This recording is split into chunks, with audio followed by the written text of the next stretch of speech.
Mayor DeBlasio is back on Ebro in the morning. Yeah. Now, Mayor, let's get right to it, buddy. Obama cooked you at the White House Correspondents' Dinner. A little frying of our own Mayor DeBlasio. It is an honor to be cooked by the leader of the free world. That's right. I do apologize. I know I was a little late tonight. I was running on CPT.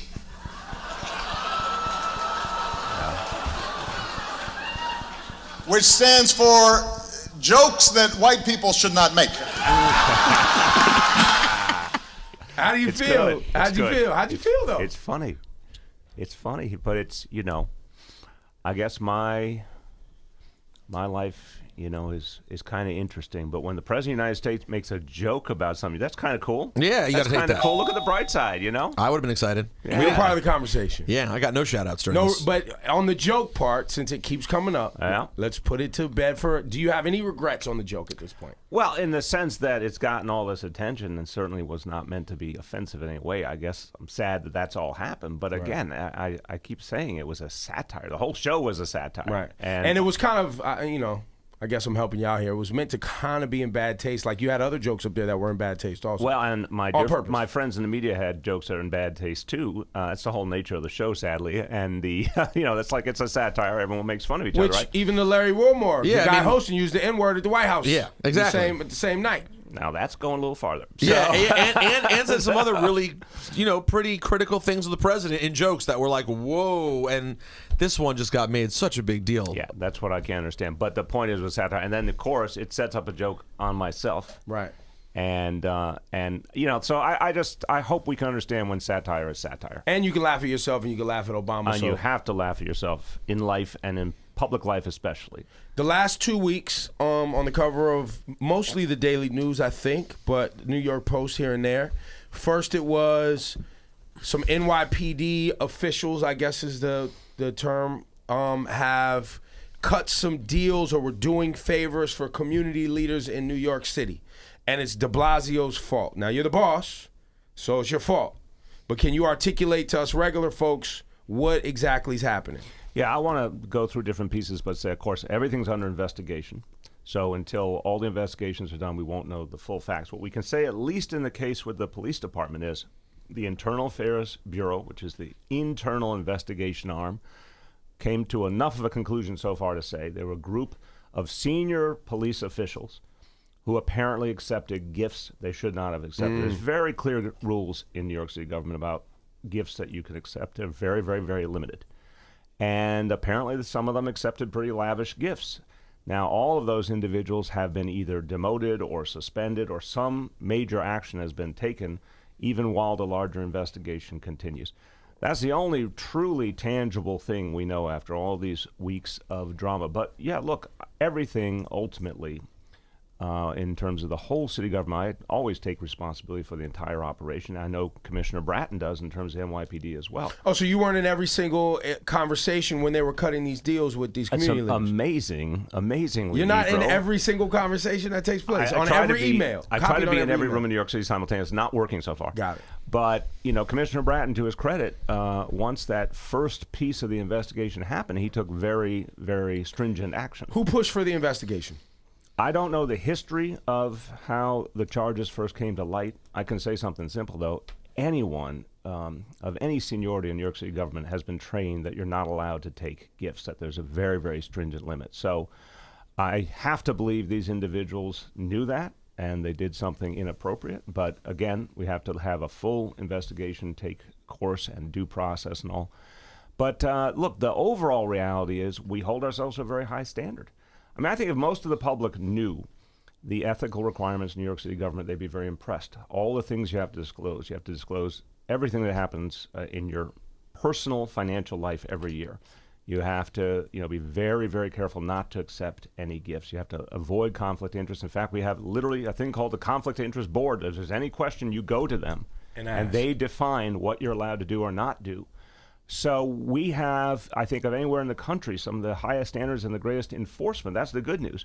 But some individuals, may have done something wrong here, and they're certainly already paying a price for it in terms of their careers. So then you have, after that, your aides your top aides, as it was quoted, I don't know if that's true or false, took donations incorrectly. Is that how I'm reading it? Or there was something when you were running for office? It says that they found a way to like funnel money inappropriately from unions to your campaign. That's how I understand it here. Longtime DeBlasio pal Kevin Finnegan, a former political director, blah, blah, blah, blah, blah, found ways for labor groups to funnel cash, this is according to the New York Post, to DeBlasio's campaigns and cause in amounts above legal spending limits. Well, first of all, I always say be careful what you read in the New York Post. I always say the same thing as well, by the way. Amen. Amen. So what's your voice of wisdom? Yes. So taking donations from unions is a normal. I mean, unions endorse people all the time, Correct. And make donations. So do real estate groups, private companies, special interest groups. All of these things are part of the political process. So I didn't understand what the controversy was. Okay, and I agree with you because the bottom line here, and again, this is a matter that's under investigation related to the state Senate elections of 2014. So I got to explain this for just a minute. The city of New York, so many of the decisions that affect us, amazing number of decisions on affordable housing, education, taxation, go down the list, are made in Albany.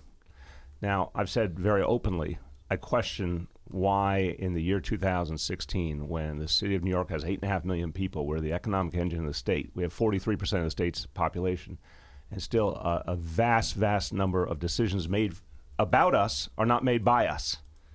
You know, everything related to rent control, for example, that's decided in Albany. You go down the list.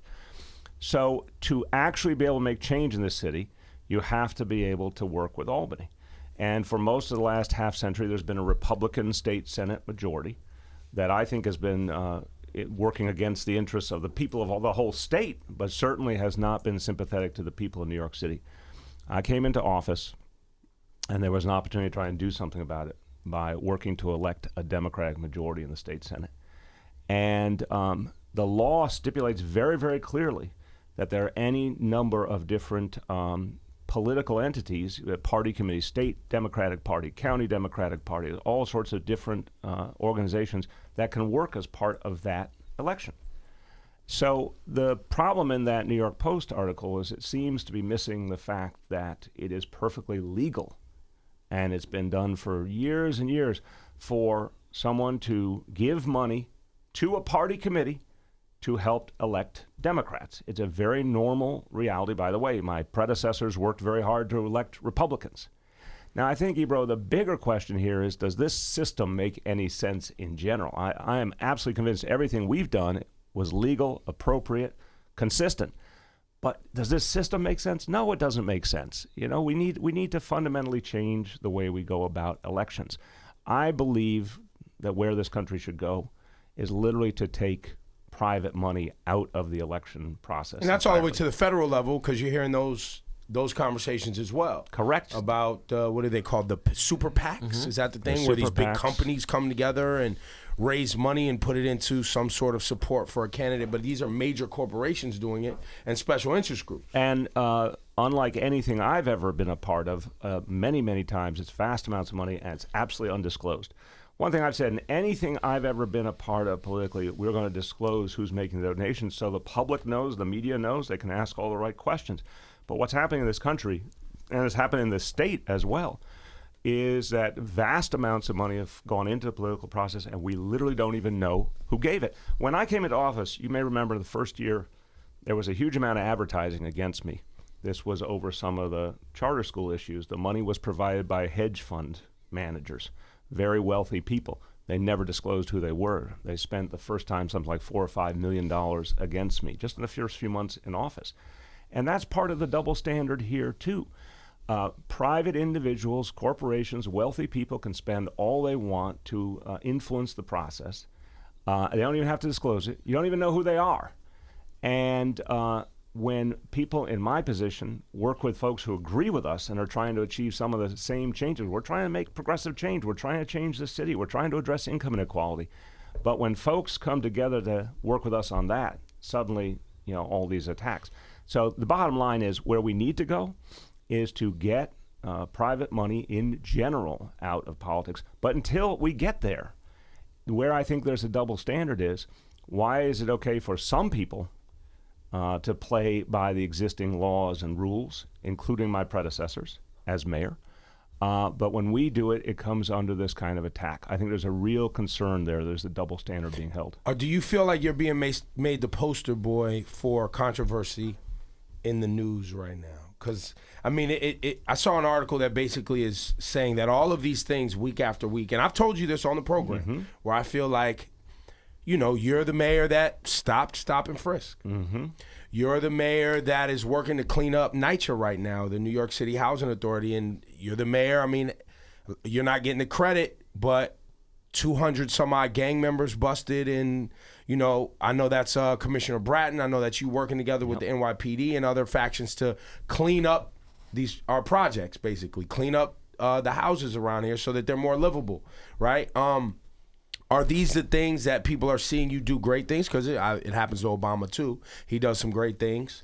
But then you have literally a smear campaign that goes against it, where people who believe those things, it starts to work on your overall brand. It starts to bring you down. And then when you run for office next, obviously they're going to try to use these things Wait, against bro, you believe the powers that be, a lot of like the people with really big money interests didn't like him in the first place and are now just finding excuses to because attack? I also know that the Post and the Daily News, you know, they accept advertising dollars from major corporations. So you don't think they have special interest in writing certain ways so that those major corporations How continue dare to advertise in their... How dare you?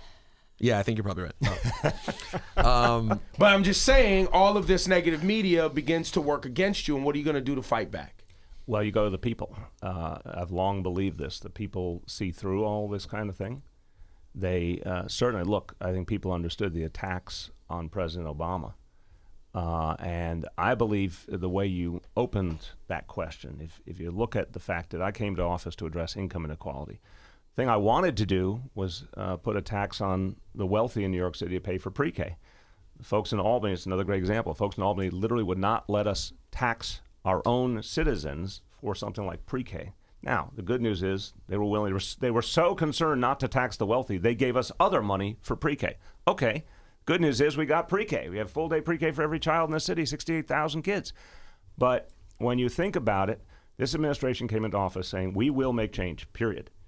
We have a progressive worldview, and we're going to work relentlessly. And the point you made about the Housing Authority, the New York City Housing Authority, 400,000 human beings who for years and years and years were ignored by federal government, state government, city government. We came in and we said, we're actually going to go and fix the Housing Authority. We're going to save it. We're going to stop it from ever being privatized, because you know there are people out there who wanted to privatize it. And then they're going to move people out, and then they're going to raise the thing, and then they're going to push poor people out of Manhattan and New York City even more so than it's already happened. Exactly. And we've said we're going to save all those homes for 400,000 people. In fact, we're putting a lot more resources into fixing those homes and saving NYCHA for the long term.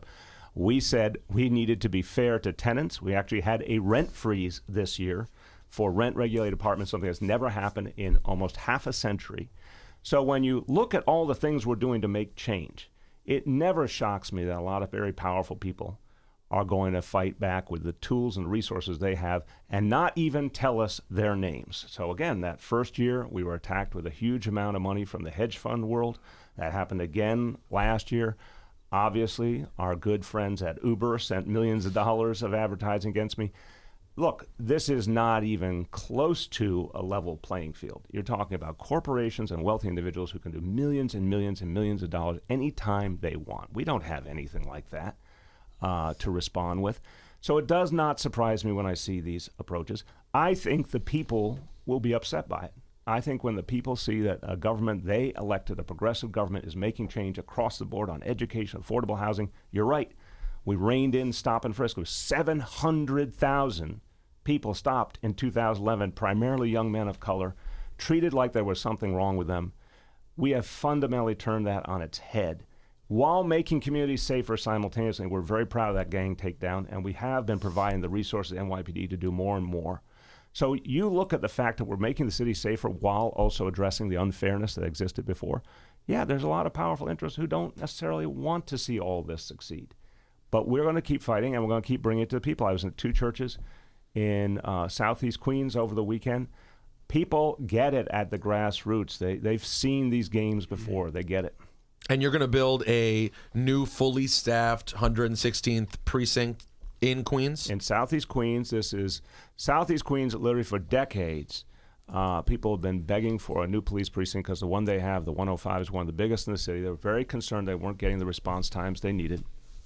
We said we've got to hear the voices of the community. So we will build a new 116 precinct in Southeast Queens. And it's going to make people safer. And I said, and when I was at churches over the weekend, I said, look, we've right now changed the equation fundamentally in this city. Again, combining the ability to make the city more fair and safer. In the first quarter of this year, we had the lowest number, first 3 months this year, lowest number of homicides, lowest number of shootings of any first quarter of any year in New York City history. But we have to go farther. I want to keep driving that down. That's why that gang takedown was so important. We want to keep going farther to make this place safer, to go at quality of life in the city, make it better for people. So this is the kind of investment we're making. And I think people in the community appreciate that. For 40 years, they've been trying to get a new police precinct. Mm-hmm. Finally, someone's listening and doing something about it.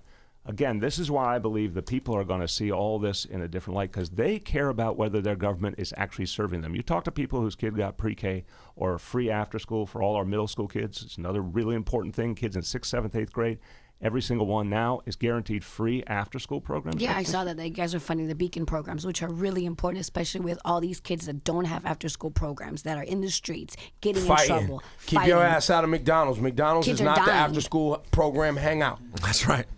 But it's important. We need after-school programs. I came from an after-school program that I would say changed my entire life and my entire family. And look at you now. You did pretty good, Laura. Thank you. You did pretty good, but it's important. It's very important. So look at something we did. When we came into office, after school had been cut for years and years and years. We literally said, if you're in the 6th, 7th, 8th grade in middle school, which is a very sensitive time for kids, a transitional time, you are guaranteed for free an after-school seat. You show up, you say, I need an after-school seat, we will give you one for free. That's the kind of change that really will affect people's lives. And when the mayor says seat, he means literally sit your ass down and be quiet for a few hours so your parents go. Relax yourself, do some homework. I see you've read our training guide. Hey, Mayor, how's Vision Zero going? Vision Zero is working, and we got a lot more to do on that. Look, when I came into office, we had almost as many traffic fatalities as murders in New York City, which is an astounding thought, but it's literally true, well over 300, and we've been driving that number down. We've been telling people, slow down. We've been making it real with, enforcement of speeding and telling people you have to yield to the pedestrians in the crosswalk or you're going to get a ticket. Well, that changes behavior. Speed cameras, we're changing streets to make them safer. All of this is adding up. So dozens and dozens of lives have been saved already. So numbers are down. Numbers were down. The year before. First year we put it in place, we had the lowest number of pedestrian fatalities, lowest number of pedestrian fatalities since 1910. Over a century. Last year, we got even better, and we had even fewer. So this is something that needed to happen for a long time, and we're doing it aggressively. So look, the first calling when you do public service is safety. So we've been driving down the number of, thank God, shootings and homicides, but we've also been driving down the number of traffic fatalities. That's what we're here to do. So, Mayor, you're basically saying you're doing a good job, and people still don't like you, is what? People in the media, let me say it that way. Yeah. Because look, here on Ebro in the morning, here on Ebro in the morning, we're accustomed to trying to do a quality job, trying to be information first and articulate and inform the people. Yes. Right. But really, all the people sometimes want to hear is you get up to the podium and go at the New York Post and Daily News and say, shut your bitch ass up. So is that what you're saying, is that you want to see the mayor get up in front of a podium and say the word, shut your bitch ass up? Yeah, It's got to happen Well, I so don't that people know it's real. No. See, because look, he's running down the facts, guys. He's doing, on paper, he's doing a Here's great what's job. happening, Here, yes. I'm successful at this, and this. And every week on the cover of these rags, right? Crime time for Blas. This, that, he's in trouble, blah, blah, blah. You just need to go, yo, shut your bitch ass up. I'm out here doing work. Ebro, the last time I made a controversial comment in a I was public at that. I was setting, at that moment. That didn't too. work I was out there. well. No. Okay. Yeah, And he didn't even too. actually curse in any way. Exactly. Yeah. Yeah, I wouldn't advise it, but it's a good idea. Puerto Rico now. Puerto Rico. We excuse me, sorry about that. We are watching Puerto Rico basically go bankrupt. Yep. And our Congress in Washington D.C., Puerto Rico, a is it a territory that we have? Yep. It's a part of this country. Part of this country, and everyone is American citizen. Right. That we said many, many, many years ago we would take care of and would be a part of our country and be funded well, just like anything else we need funded. Correct. And it's not happening today. Yep. And isn't New York City the largest population of Puerto Ricans outside of? Almost 700,000 Puerto Ricans in New York City makes it the biggest community outside of Puerto Rico itself. And so what are you proposing? How do we bring attention to Puerto Rico? What can we do as a radio station who not only has been a part of the Puerto Rican community here in New York City for a long time, but obviously a lot of people have family members there and, may not know the gravity of what's taking place. So I'm going to paint the picture very quickly, and then there's something people can actually do. They can pick up the phone and make a phone call that could help. Look, you have a part of our country, over 3 million of our fellow American citizens suffering. They're suffering because there's already a healthcare crisis to begin with. The healthcare infrastructure is falling apart in Puerto Rico. There's no money for it. And then on top of it, Zika comes along. I mean, this is just a cruel, cruel situation. The Zika dynamic is just getting worse and worse all the time. Puerto Rico is right in the crosshairs. There's no money to address it. There's a human catastrophe in the making. Meanwhile, the Puerto Rican government does not have money. Now, in the rest of the mainland, when something like this happens, there are ways to work with. Any city can tell you this. There's ways to work with them to help them through some kind of bankruptcy type situation. This is not being offered to Puerto Rico right now. The situation is just getting worse. Now, it's hard to miss the fact that these are over 3 million people of color who are being treated differently than people in other parts of the United States. And if this situation is addressed quickly, again, you could literally have a humanitarian crisis. On top of that, if Zika isn't addressed, that's not good for anyone here or in other parts of the world, or certainly in Puerto Rico, because this is now a global health crisis. So what I want people to do, I'm going to give you the quick rundown. The person who has the most impact on this is the Speaker of the House of Representatives, Paul Ryan. And he has said he would foster a plan to address it, but it has not happened, and time is running out. So anyone who cares about Puerto Rico can pick up the phone and call 1-888-909-RYAN. That's R-Y-A-N. 1-888-909-7926. And let Speaker Ryan know we need a solution for Puerto Rico. We need Puerto Rico to be treated the same way we would treat any other part of our nation in distress. California went bankrupt some years ago. Didn't they have a financial crisis as well? They had a financial crisis. They didn't quite get bankrupt, but they got very close. You're right. New York City back in the 70s. Right. In that case, in New York City, the federal government wasn't as responsive as it should be, but the state was.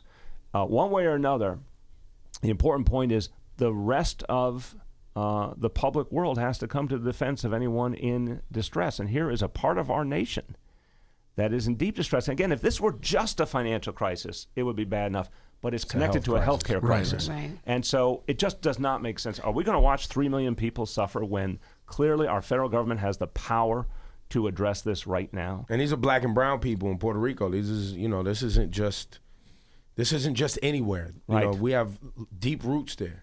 And it's such a look for New York City. It's like the 6th borough, right? Puerto Rico is such a deep connection we have. But again, how do we have such a double standard in this country?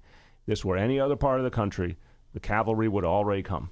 Now, right? Let me ask you behind the scenes, and I like to know exactly what's happening. How does something like this get so far gone and go into crisis mode? Who are the representatives for Puerto Rico? I don't know. Have they been speaking up? Have they just been doing backdoor deals to pad their own pockets? Is there some sort of corruption scandal that we're going to watch unfold here because the individuals there are mismanaging things? What's happening? I think there's been certainly mistakes made. I can't go into the chapter and verse because I don't know it, but there's no question that over the years there were some mistakes made in Puerto Rico in terms of spending some money on the wrong things or spending too much money.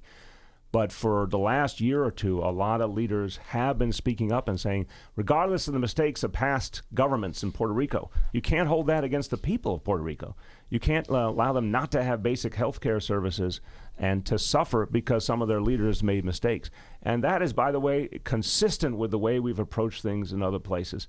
If previous leaders made mistakes, you don't let the people suffer. You go in and help them work it through. And then, of course, set up some strong standards. Set up some guarantees for the future. But no, this has been talked about for the last year or two. but the Congress has not acted. President's called for action. President Obama has very clearly called for action. He understands the gravity of this crisis. But again, I urge anyone who wants to get involved, put some pressure on Speaker Ryan. 1-888-909-7926. There it is. Mayor DeBlasio, we're gonna tweet this out. We can get this on our social media too, because I'm positive people don't understand the gravity of the situation. Oh, I'm sure of that. And by the way, that's what should be on the front pages. If I may editorialize you, bro. That's what people should be talking about. I'm concerned that them trying. That's why I said, "Are you the poster board for controversy in the city?" Because I'm concerned that maybe they're selling too many papers once your face is on the cover of the paper, and so they keep throwing you on the. Listen, what goes on the cover of the paper is what's going to sell papers. Yeah, that's down the board. Yeah, always. Yeah, right. So if they don't think it's going to sell. I mean, look, maybe they have some affinity for your appearance. Maybe a good-looking guy. They keep going that's on true. You're showing me a silver lining here. You're showing me a silver lining. Now, can we get into an important cultural matter? Here we go. All right. Let's go. Okay. So last night, I found out with very late notice that a major cultural figure was in New York City giving a show. It was Bunny Wailer. Are you familiar with Bunny Wailer? Of course. So Shirley and I looked at each other, and we said, we need to go to that show. So we had the tremendous, tremendous moving experience of watching one of the originals, one of the greats. Of course. Who formed the Wailers with Bob Marley and Peter Tosh, performing for the first time in 25 years in New York City. And we got to meet him. And I mean, for anyone who knows the power of reggae and that movement and what it meant for the world, this is one of the originators. This is one of the the people who saw the whole thing and created the whole thing. I got to tell you, it was just. Where did he play? He played at BB King's. Wow. And did you guys? How does that work? When the mayor and Mrs. Mayor want to go take in Bunny Wailer, do you guys just sit in the crowd? You don't partake in the spleef. No, bro. He doesn't partake in the spleef. I deny any knowledge of the spleef. But you just stand in the crowd with everyone? But I do think other people were partaking. There you go. I really do believe that. I think maybe even the band. I don't know why. Maybe we're going with maybe the band. Maybe. But do they put you in the little VIP area where the tables are? Where do you stand? Where does the mayor hang out? Yeah, we just had a table like anyone else. We bought tickets. Pulled we up. Sat at a table. They have tables. And you watch a show. And it was very, very moving. And, the thing is, thinking that Bob Marley's no longer with us, Peter Tosh is no longer with us. Here's the one person who continues. And I have to say, he sang No Woman, No Cry. And he made a reference during it to Brother Bob and Brother Peter. And, I was melting. I think, the whole place. You teared up. You have to, because three guys from Trenchtown who changed the entire world, who just were three guys. DeBlasio up here talking. Hold on. Hey, Shawnee, you voting next time? You're about to vote next time now, Shawnee. Yes. Sign him up. DeBlasio at the Bunny Wailer show. Hold on. That's tight. I didn't know that happened. Yo, that's amazing. Look, it's always great to see you. Is there anything else we didn't get to today before we get you out of here? Because I know you got a busy day ahead. We are going to keep doing the work for the people. We're going to keep going out to the people, hearing what they need. Everything we talked about, whether it's fixing public housing, making the city safer, pre-K for our children, after school for our children, we're going to keep doing the work. And by the way, I always say every New Yorker can be a part of this. If you know a 4-year-old kid who's not in pre-K, help tell their parents, their family how important it is. If you know a kid who's not in after school, we're going to give every middle school, right now, every middle school child gets free after school. Make sure that they take advantage of it. Right? These are things that people can do that will change the lives of young people. So we're just going to keep doing the work. And I believe in the end, I really have always had much more faith in the people than the talking heads and the folks who do the blaring headlines and everything else. I believe in the end that the people get what's going on, and they want a government that's going to serve them. And change in this world is made at the grassroots. It is not made from government offices, certainly not made from corporate offices. Change in the world happens at the grassroots, and that's how we got here, and that's how we're going to keep doing this work. Mayor DeBlasio, dropping gems. There you go. Thank you.